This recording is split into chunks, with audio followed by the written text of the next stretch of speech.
The boys from Brighton are back with album number 11, The Sky, the Earth, and All Between. And this bloke, he's like the furniture at a Wall of Sound, gets a clean every now and then, but we love it when he comes back around again. Sam Carter, welcome back. That's, that's me. Sofa. I hope I'm. Black I leather hope I'm sofa. a. Yeah, I hope I'm a comfy, expensive one. Yeah, yeah. You know, the one Yeah. that you splash out for that you put the plastic on so the kids don't fucking wreck it. Yeah, I'm good, man. I don't want to talk to you about how you're feeling with releasing a new album because we go through this so many times, time and time again. But what are you guys doing this week to prepare yourself for album number 11? I'm renovating a house. I'm renovating my house. And having vocal lessons and rehearsing that every day. It's good, man. I think architect's life doesn't necessarily change too much, day to day. We kind of live it all the time. I think, especially me and Dan, our brains are always on, and it's always like, what can we do next? What about this? What about this? I just got back from LA, where I shot a music video, and then we're back, and then we're next week we're going to be going all over the place doing release shows. We got some hometown shows and yeah, it's pretty full on. But yeah, for the most part, we're just it's the same as it ever was, just pushing it and trying to get some number ones, seeing if we can get do that again, which would be nice. And Mhm. yeah, just grateful for it, bro, at this point. Well, you've got some added help this time around. Obviously, Jordan Fish joining architects in the production booth, the production studio, is adding a whole new look Mm, to this album. Like, I've gone on a binge this week, going back through the archives and the back catalog and everything like that. Took the album for a run today, and you hear the progression. You hear the difference in terms of what you've released in the past and his finishing touches. Was that obviously a mm. conscious move of like, hey, you're free. We want you to help us out? Yeah, I mean, we'd had a couple of we worked with him before on Doomsday, and that obviously worked out really well. Um, Not just for us, I mean, for the entire scene because everyone loves that riff. So it kind of worked out. But we have a great relationship with him. We always have. And we had a discussion at a festival that we were doing with him when he was in Bring Me, just about what we were doing and our plans coming off the back of the last record and where we felt like we were going to take things. And at the end of that discussion, he was like, "Oh, I'd love to work with you guys again." And we were obviously like, "Yeah, sure," but you're as busy as we are. In our heads, we were like, "There's no way that's going to happen." Um, and then when we started doing Seeing Red, he'd given us a little bit of help on a couple of parts with that. And then everything happened with him leaving Bring Me, and he just called up Dan and was like, "So do you want to do this record?" And we said, "Yeah." And then within a couple of weeks, we were in the studio, and within sort of 5 days, the first 5 days that we booked out, we had like 3 or 4 songs, and Curse was one that we got on the first day, and from there it just felt like, yeah, it worked. We knew each other really well, and musically we were all aligned, and we all knew what we could bring to the table. So yeah, it feels pretty special. And it's good to have someone known to the band, I guess you could say. He's obviously toured. Bring Me and Architects are like, Parkway and Amity or whatever it is. Like, you go hand in hand together. So it's not like you're bringing in Hmm. someone who wants to add their flavor to the album, whereas Yeah, yeah. who knows how you guys work and what will work beneficial for you. It was nice to have someone come in and tell us what we were good at as well. Someone come in and really produce us and sort of help pull us and encourage us. I think also we've got such a mass amount of adoration for what he's created. It's so you can trust him. But it's not like someone coming in and you being like, "Well, I don't really know." It's like, no, actually, you've done it before and you made it. So we were very respectful of what he was bringing in. Well, it was interesting listening through the album on the run and hearing all the little intricate details that you wouldn't normally pick up before. And you can definitely see what he did and what he brought to Bring Me is obviously what he's brought to you, what he's done to Poppy, what he's done with House of Protection and Bad Omen. So, like, Yes. I guess it was like finding a gold mine that you already knew was there and you already had access to. But Yeah. For yourself though, on this album, obviously you've been honing in on your growls. We love it when we see you on stage and with your music. But the thing that caught my attention today was your fucking beautiful melodic highs. Like I'm hearing you hit Mm. high notes you've never done before. Yeah, I'm really good. You are and modest too, bitch. No, I'm working with my therapist to try and be to try and have a bit more confidence. So I like to sort of have a laugh with it. He's an amazing producer, and I think the thing with me is when I'm surrounded by people that are like encouraging, like Dan and Jordan. I get excited and I've worked really hard. I've got a vocal coach and we've been working really hard there. But I I think just sort of being at this point in my career, it was like, you know, constantly surrounded by people that are amazing vocalists and people always sort of bigging them up. And I was like, do you know what? I'm fucking good. But like, let's make it really fucking good. I don't want to rest on my laurels of like just being all right. I've Yeah. got so many years worth of experiences. I really did kind of want to go in and show everything that I could do and leave everything on the table. And yeah, I'm so proud of it. I think even like songs like Elegy, like the first song, like I couldn't be prouder of that vocal performance. It's just mad. I showed it to my vocal coach, and she was like, "Oh, you're really doing every single possible vocal style you can possibly do, huh? It's like vocal Olympics for you." I was like, "Yeah, I just thought I'd, make myself suffer for the rest of the time opening with that." Well, it's funny you mentioned that because I have it written down here.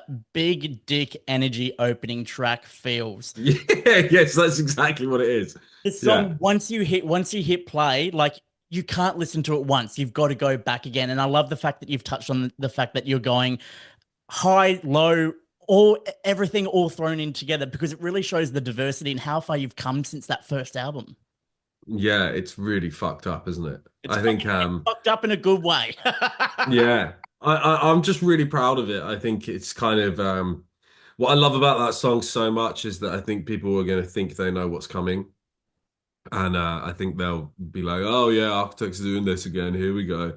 And then they get absolutely hammered round the head with a chainsaw. And it's just so dramatic. I think it really sets up the album for yeah, how much drama is on there. And I think that was the thing with it. We wanted to feel all the emotions and we wanted it to all be set up to 11. If we're doing a sad song or a sad sort of kind of poppy song, like as in like pop music, not trying to sound like poppy. If Mhm. we were doing like a sort of pop sad emo banger, then like let's do Everything Ends and go all in. If we're doing like, you know, a classic sort of heavy Architect song, let's make it sound like the end of the world, like Black Hole, and then have them next to each other on the album to just really fuck with people. It's the good little slap of like, fuck you guys. We knew all along that we could do this. We just wanted to venture away and do something a bit different to what everyone else was doing on the last couple. We're very fortunate to be a band that has influenced quite a lot of music, and that's not something that I take for granted. But yeah, sometimes you just want to try and be different and take a step ahead. And I think the last record, I love it. When we were young is probably when we were young and Deep Faker 2 are like the biggest moments in the set. But I think there's definitely some of it where it was just a bit not lacking in energy. It just there wasn't enough variation, I don't think, in the record to keep people gripped. And I think what's great about Architects is that energy that flows throughout the songs, and it makes people feel that escape of whether they're at the gym or whether they're on a run or whether they're at the show or wherever they're listening to feel that energy and kind of hope or sadness throughout it. And I think that was kind of what was missing on a few songs on that last record. So yeah, it's nice to kind of have the electricity back. Well, it's interesting you say that because when bands release albums and they don't resonate straight away, perfect example of this is Blink 182 Neighborhoods. years later, Mm. when we mature and we come back, you listen to the album with a different set of ears and it resonates Yeah, a bit yeah. more. This is what I'm kind of thinking will happen with these last two albums. Like, obviously, everyone who's come up since Lost Together, Lost Forever, or whatever it is, whenever they join the bandwagon, they would have heard that as something different to what they're used to. I love them because they show progression with the band and prove that you're not just a fucking staple metalcore band day in, day out. Yeah. I also think For Those That Wish to Exist kind of gave us the license to do whatever. I think because that album was so varied, and had, Black Lungs, and it had like heavier moments on there, and Animals is obviously like our biggest song ever. It kind of opened the door to just be like, well, you took a creative risk and it paid off. And then so we just walked through the fucking door, and then we were like, all right, what else is in here? And I think really we did those albums kind of too close. I don't want to blame COVID for anything, but we kind of finished For Those That Wish to Exist just before when COVID kicked in. And then we just had loads of time on our hands. So we were just like, let's just fucking write. And then we were writing at home. And when you're writing at home and sending stuff back and forth, it just didn't have the same energy as us all being in the room together. But always think there's a time and a place for those records. I think The Here and Now is one of those records as well that gets a rough ride. But really, when I look back, I'm like, that was our third album, and it's like to do something so bold at that age and that point in time. I'm kind of proud of younger me for doing that. And you should be, because, like I said, I was going back on a back catalog to listen to, and I went back to that album in particular because that's the one where I discovered Architects, day Mm. in, day out, and then the dubstep remix that ended up on YouTube was like, Yeah, yeah, this yeah. is really I fucking. remember that. Yep. And Yeah. the thing is, I've never got to see Day In, Day Out live. So I'm kind of hoping that that will make a resurface, or some of those older tracks from those albums might make its way back in. I guess you know how Fall Out Boy does the Magic 8 Ball. Architects could have like Yeah, yeah. the pop-up house where you just play a bunch of Yeah. songs from the past. Yeah, I would like to. This is the thing with it, right? Really, we've started doing a lot better in the last sort of like since Lost Forever. So if we do kind of do like one or two throwbacks a set, like a proper one on a proper run, we'll do like some. So we've got a couple on this one. But sometimes you're like, if we were to go back too far, you go from having an arena absolutely bouncing and losing their mind to everyone going, "What the fuck is this?" So we're very cautious of it. But yeah, we like to do a couple. We're aware that there is people that want that stuff. So who knows? That there's a couple on the next one. Well, it's not going to be long until people like, obviously playing with Metallica, they rock up to Architect shows playing, play this song here. I haven't heard it. Yes, yeah, yeah, and we'll tell them to fuck off. Now, talking about touring, it's been a while since you guys got your butts down here. It's been even longer since you guys played a music festival down here. In terms of coming back Mm. to Australia, what's more plausible for you guys right now? There's a few suggestions flying around right now, and not one that we've fully found an answer for yet, if I'm being completely honest with you. But yeah, there's definitely plans. There's definitely plans, and it's just trying to figure out what the right move is and the right time. I mean, we love Australia so much, so it's not something that we take for granted, or something that we're just gonna do on a whim. It's definitely, it needs to be the right time. It needs to be the right plan. It's a very big, in talking in terms of business, it's a very big market for our band. So it's one that we always want to get right, and it's one that we care about massively. So even in terms of like, if we were to come over, how the bill would look, who we would bring over, how we would make that work, and it's about putting on something worthwhile and beneficial for everybody. But we'll be back. There is plans. It's just who fucking knows when. Hmm. Now, talking about putting on the show that you want to do, obviously teaming up with House of Protection was fantastic. Amariah, am I saying that right? Yeah, Amira. I think Amira, it's Amira. I think Amira it on is. Judgment Day. Like, I love the song that you did with Spirit Box. Yellow Jackets was fantastic, but I feel like this is going to take over that one as like my favorite collaboration with Architects and a female fronted musician Yeah, who's come from nowhere. You're essentially giving the leg up, much like House of Protection too. Was that a conscious decision? yeah. We're just so kind. and that's weird. It's, no, they're just I can't even pretend. They're just both amazing artists, and unfortunately, kind of both fell in our laps. Really, House of Protection have been working with Jordan, and we've known them for so long. Like Stevis was in the Chariot, and he's been in like so many cool bands. Um, so for him to find a home with House was unbelievable, and St I remember Stevis moshed so hard on to Early Grave on Warped Tour once that he broke somebody's arm. So he's been a lifelong Architects mosher. So yeah, and we love that band so much, and Jordan was showing us stuff early on, so we were fortunate to get them involved.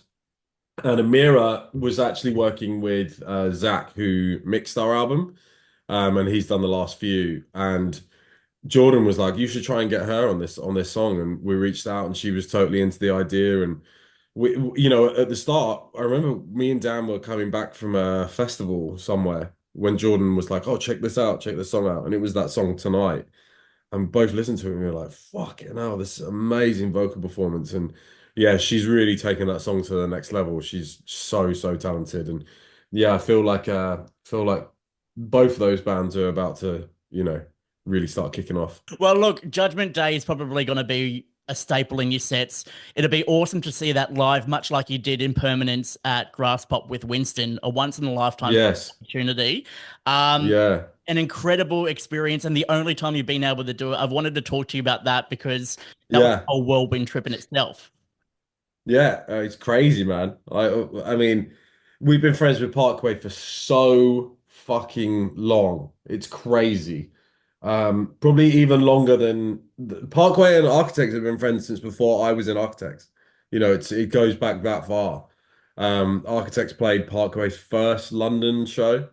So on the first Parkway EP, where it's like a front cover with Winston just like screaming, it's he's wearing an old Architect shirt. Oh, he's This is still like in way there. back in. Yeah, Yeah, yeah. right. So that's from way back in the day. That's pre me. Um, so they took us on our first tour of Australia. We did our first like big European tour supporting them. Yeah, we've just been like mates for so long, and we've done some pretty big tours together actually as well. I mean, that first Australian tour was mad for us. I mean, it was our first time in Australia. We were doing River Stage, which is so nuts. Hmm. Um, Not something that we took for granted. And we've had some amazing times in Europe together, and they've always been so supportive and friendly with us. And I don't think they're mates with loads of bands. So I think the fact that they're mates with us means a lot. We kind of got the same sort of humor. Um, and yeah, when we reached out to Widow to have him on the song, it was amazing. He just was like, "Yeah, cool, I'm in." Sent it back like within like a week, and yeah, to do it live, it felt like a proper moment, like a real yeah, like a sort of solidifying of our friendship on stage. It's just yeah, I love him as a vocalist and as a human, and actually that day we had such a nice chat with him before the show, and yeah, it was a proper moment. I was buzzing. Yeah. I mean, if you were there and you I was also fucking hammered. were you? Yeah, I was Right. absolutely hammered during that. Well, could not tell, and it added to the stage presence that you had. You fucking own that stage, and I think that for me is top tier architect set of all time, followed by In the Rain, Doomsday at Unify. Like that's Oh, fucking that was peak right fucked. there. Yeah, Yeah. yeah, that was a crazy one actually. That show. Yeah, I remember that one. Yeah, fucking hell, that was See, great. you just got to get back We need down to again try and and make get. more We need to memories. try and get some rain on the rider. Try and Yeah. get that into the production budget. We'll just fly up. 'Cause, Well, you haven't played a show in Darwin yet, have you? Go up there in the wet season yeah, fly out to Darwin, do Doomsday, and then get rat, and and then then fuck leave. off back. Yeah. All right. Well, we're coming to the end of the chat, and I've noticed that you've been doing a bunch of, counting downs and things like that of the worst shows, the best songs, blah blah blah. I want Yes. you to go through, and if you can remember, the Architects opening tracks and go through your top five of all time. Oh, okay. I remember the bitter end on Daybreaker because we did. we did like a tour called 100 Days, and we played that everywhere. And I remember playing in Bali, and there was literally 5 people there, and us still playing that, and me walking out on stage and being like, "This is fucking horrible." It's just me and a backing track. And we did it fucking everywhere. So I put that in at 5. Um, I can safely put Elegy in at number 1. That's for sure. Oh, bloody hell. So Elegy can go in at number 1 still, which is saying something. I'll put Nihilist in at number 2 because Nihilist is just so fucking hard, hard as nails. Um, I'll then put in Gravedigger, then Death is Not Defeat, and then I might. Oh, no, I'll keep the bitter end in just for the memories. Yeah, some good album openers when you put it like that. That Mm. was our goal for this album, though, was to create the best Architects album opener for Elegy. Like that was a like, right, how do we do this? And yeah, we did it. I think you I think. executed it to perfection. Like the fact that it's Thank you. the one song I keep going back to. It's up there with Yeah. Feeling This. It's up there with some of the greatest openers of all time. And you should absolutely be proud of that one. Be proud of this album as well, too, and everything you've done because every album you release tells a story. The sky, the earth, and all between hits your ear holes on February 28th. Sam Carter, thank you once again for always stopping by Wall of Sound. Always my pleasure. And talking to you is great. And again, what you do for the scene out there is so important, man. It really is. And I think I hope you feel the love and the appreciation that you're giving to this community of fans. It's amazing. And none of the stuff that we do would be of any worth if it wasn't for people like you, telling people what's going on. So thank you. I'm gonna fucking cry, dickhead. You've always been great. You've been shouting out this sort of music since even before it was fucking cool. Wall of Yeah, well, Sound's been like the fucking shit for ages.